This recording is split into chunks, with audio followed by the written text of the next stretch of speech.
விரால் மீன் உயிரோடு கிடச்சிதுங்க. அது க்ளீன் பண்ணுறது தான் பார்க்கலாம். சிதலெல்லாம் 2 பக்கமும் நல்லா எடுத்துடணும். உயிரோடு இருக்கிற விரால் மீன் யார் யாருக்கு பிடிக்கும்னு சொல்லுங்கள்.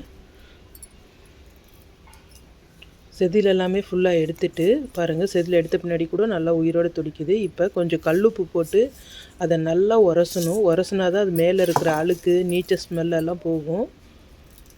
கல்லுப்பு போட்டு ஒரு 10 நிமிஷம் போல் நல்லா உராசினாங்க. உராசினா அது மேலே இருக்கிற அழுக்கெல்லாம் வெளியே வந்துருச்சு.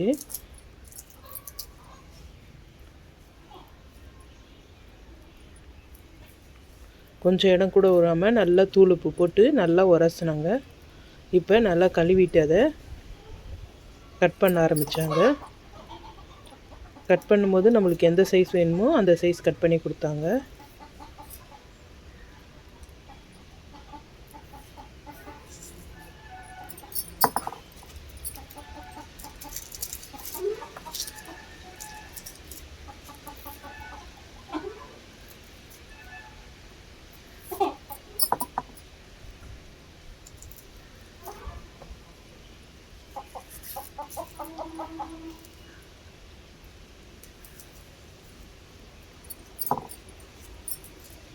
கட் பண்ணிவிட்டு திரும்பவும் தூள் உப்பு கொஞ்சமாக போட்டு நல்லா குலுக்கி விட்டுட்டு திரும்பவும் மஞ்சத்தூள் போட்டு அதிலே நல்லா கொஞ்சமாக தண்ணி விட்டு நல்லா கழுவி பிசுக்கி நல்லா கழுவுனாங்க. அதில் கொஞ்சம் வளவளப்பாக இருக்கிறது எல்லாமே வந்துருச்சு. திரும்பவும் நல்லா தண்ணி விட்டு ஒரு 6-7 முறை நல்லா கழுவுனா நம்மளுக்கு சூப்பரான விரால் மீன் ரெடி ஆயிடுச்சு.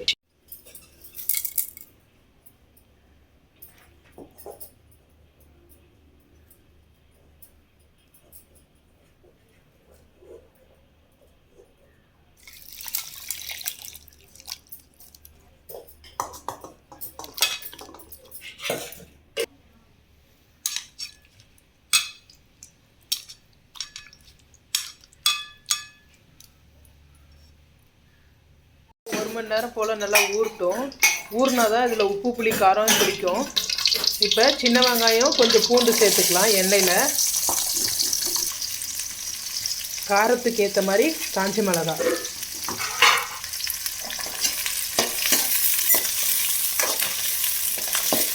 இது கொஞ்சம் கலர் சேஞ்ச் ஆகிற வரையும் நல்லா வதங்கட்டும். 1 ஸ்பூன் மிளகு சேர்த்துக்கிறேன்.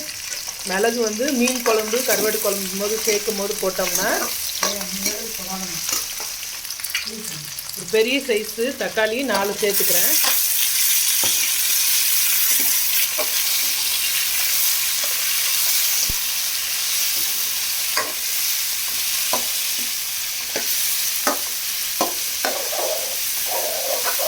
நல்லா வதங்கட்டும்.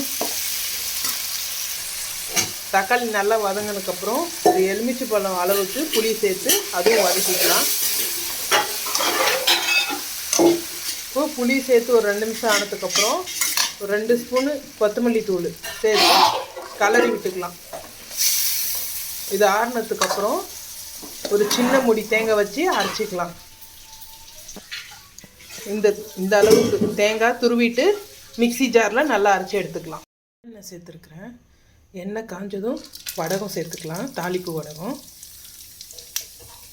தாளிப்பு வடகம் மீன் குழம்புக்கு ரொம்ப நல்லாயிருக்கும் டேஸ்ட்டு. இப்போ கொஞ்சம் பெருங்காயம் சேர்த்துக்கலாம். இப்போ கொஞ்சமாக அரைச்சி வச்ச வெங்காயம் சேர்த்து வதக்கிக்கலாம். இப்போ வெங்காயம் வதங்கிறதுக்குள்ளே நம்ம மசாலா வந்து நல்லா அரைச்சிக்கிறோம். இது சேர்த்து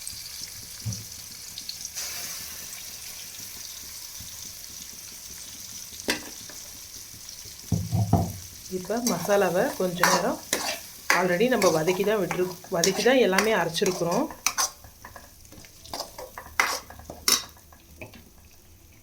இப்போ கெட்டியாக இருக்குது. கொஞ்சம் குழம்புக்கு ஏற்ற மாதிரி தண்ணி சேர்த்து இப்போ கொஞ்சம் தண்ணி சேர்த்துட்டு நல்லா கொதிக்கணும். குழம்பு கொஞ்சம் தண்ணியாக தான் இருக்கணும். அது நல்லா கொதித்து நம்ம இப்போ எப்படி எண்ணெய் வந்து மேலே மிதக்குதோ அந்த அளவுக்கு மிதக்கிற அளவுக்கு நல்லா குழம்பு கொதிச்சதுக்கப்புறம் தான் மீன் சேர்க்கணும்.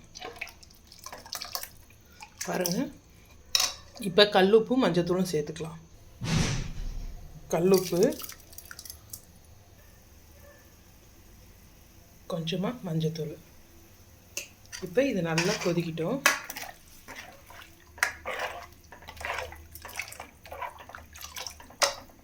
குழம்பு நல்லா கொதிச்சு எண்ணெய்லாம் மேலே வர ஆரம்பிச்சிருச்சு. இப்போ கருவேப்பிலையை சேர்த்துக்கலாம். ஊற வச்ச மீனில் இன்னும் கொஞ்சம் எக்ஸ்ட்ரா வந்து தண்ணி விட்டு இந்த புளி சக்கைலாம் இருக்கும் இல்லைங்களா, அதெல்லாம் இல்லாமல் பார்த்து குழம்புல சேர்த்துக்கலாம்.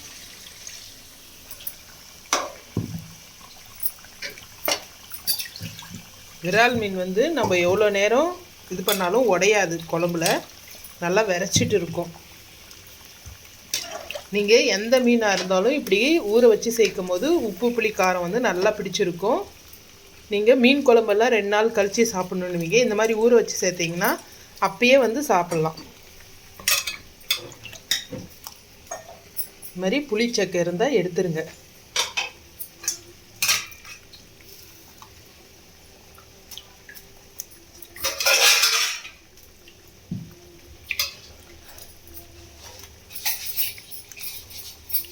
இப்போ நல்லா கொதிக்கிட்டோம் குழம்பு.